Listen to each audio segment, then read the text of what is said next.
Drakon's voice stupefied Jacob for a few moments. He quickly put the phone down and rushed to the balcony and saw the familiar black Chevrolet parked in front of his dorm. He went back into the room without thinking much and threw on some clothes and shoes. Jacob then picked up his phone and sprang out of his dorm and rushed downstairs. Drakon was in the driver's seat while Helen was in the passenger seat. Sophie was sitting in the back with a frown on her face. "Why are you here?" Jacob asked in surprise. "We are going on a weekend trip, and we are here to pick you up," Drakon responded calmly. Jacob was shocked at Drakon's assumption that he would readily agree to something like this. He began fishing around for an excuse. "Today, I'll have Liam speak to the school if there is something you need to do," Drakon said. Jacob struggled for a bit before he finally gave up. "All right, it's not a big deal. We don't need to speak to the vice principal." "Okay," Drakon nodded. "Get in the car." Helen smiled at Jacob. Jacob opened the door awkwardly and sat in the back beside Sophie. He had no other option but to spend the weekend with his in-laws and his fiancée. "Mom, why are we taking him? You said it was going to be a family trip," Sophie complained. "Isn't Jacob a part of our family?" Helen said softly. Sophie didn't know what to say. She thought about it, and Drakon interrupted just when she was about to argue again. "We'll just go back home if you keep complaining. You can go do your homework then." That threat certainly worked at suppressing her temper as she stopped arguing. She was not happy, though. Sophie thought that she was finally going to get a break from the chaos of the past few weeks. "Jacob, you haven't had breakfast yet, have you?" Helen turned around and asked gently. "It's okay. I'm not hungry," Jacob answered. "Open up the bag, Sophie. Give Jacob a sandwich," Helen said. Sophie opened the Ziploc bag and kept it open for Jacob. He took out a ham and cheese sandwich and said, "Thank you." Drakon pulled out of the college driveway and cruised along the empty roads. Sophie lurked in the corner and kept her distance from Jacob. It had nothing to do with Jacob, though. She just wanted a quiet weekend away with her parents and not think about her marriage for some time. But it was obvious that wasn't going to happen with Jacob accompanying them. They soon touched the highway, and each one of them was enjoying the smooth ride. Since no one was talking, the long drive and similar views outside the window were starting to make everyone sleepy. Both Jacob and Sophie began dozing off.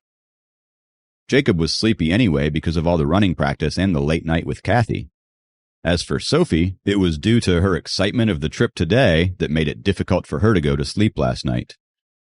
The comfortable seats of the car made her want to sleep as well. As they dozed off, their bodies leaned towards the middle of the back seat, and they ended up holding each other without realizing. "We are here." A crisp voice woke them both up. Jacob and Sophie slowly woke up as they realized that they had been holding each other for hours as they slept. "Oh my God!" exclaimed Sophie, embarrassed as she woke up next to Jacob, his arms wrapped around her. She had a sound sleep, too, and that made her feel even more embarrassed. They both quickly recovered from their stupor and focused on the destination. The surrounding view of green mountains and clear waters soon put a happy smile on her face. Jacob wiped the drool from his mouth and got out of the car, too. He realized that they were at the foothills of a green hill. "What place is this?" asked Jacob. "Wildcat Mountain," Helen answered. "Wow!" Jacob was surprised at how pretty it looked. Wildcat Mountain State Park in Wisconsin was a haven for hikers and campers. Though Jacob had heard a lot about it, he had never bothered to make a trip here. "Let's go to the top of the mountain today and climb back for the stay," said Helen. "Huh?" Jacob was surprised. He was still coming to terms with the idea of this spontaneous trip, and now to hike all the way to the top and climb back down, and to stay with a dragon family, it was all too much. Jacob couldn't run away, even if he wanted to, because he didn't know how. He wasn't even sure if any bus would take him back. Plus, he had made a commitment to protect Sophie. How could he back out now? Sure, the plan seemed a bit forced, but it was all to bring the family together. Jacob sighed and tried to get comfortable with the situation. "Let's put our belongings down at the hotel first," Helen suggested. Drakon put away the car key as he nodded. He took the large traveling bag from her and headed towards the hotel nearby. Although Drakon didn't talk much, Jacob could feel the tacit understanding and loving relationship between him and Helen. "Here!" Sophie stuffed her backpack into Jacob's arms and skipped behind her dad. Jacob felt a little awkward knowing that he had to stay with them for 2 days. However, there was no way back at the moment. He threw Sophie's backpack onto his back and followed them to the hotel with a shrug. Drakon paid for 2 rooms, and suddenly something dawned on Jacob. They wouldn't make me share a room with Sophie, would they? Jacob thought to himself. "Let's go." Drakon patted him on the shoulder after noticing Jacob's hesitation. Jacob suddenly realized that he would be sharing a room with Sophie's dad, and Sophie would be in the other room with her mom. "What was I thinking?" Jacob mumbled to himself as he walked into the room with Drakon. Their rooms were opposite each other. Jacob followed Drakon into the room and found that the rooms were elegantly decorated, even though they weren't too large. He pulled back the curtains, and the beautiful scenery of Wildcat Mountain came into view. A wave of fresh air caressed his face. He had never breathed in such clean air in the city. "Put everything down and freshen up a little before we start the climb," Drakon said to Jacob. "Okay." Jacob put Sophie's pink backpack on a chair and walked into the bathroom. He brushed his teeth as well as rinsed his face. He had left his dorm room in such a rush that he didn't even have time to do that. It was pretty embarrassing, come to think about.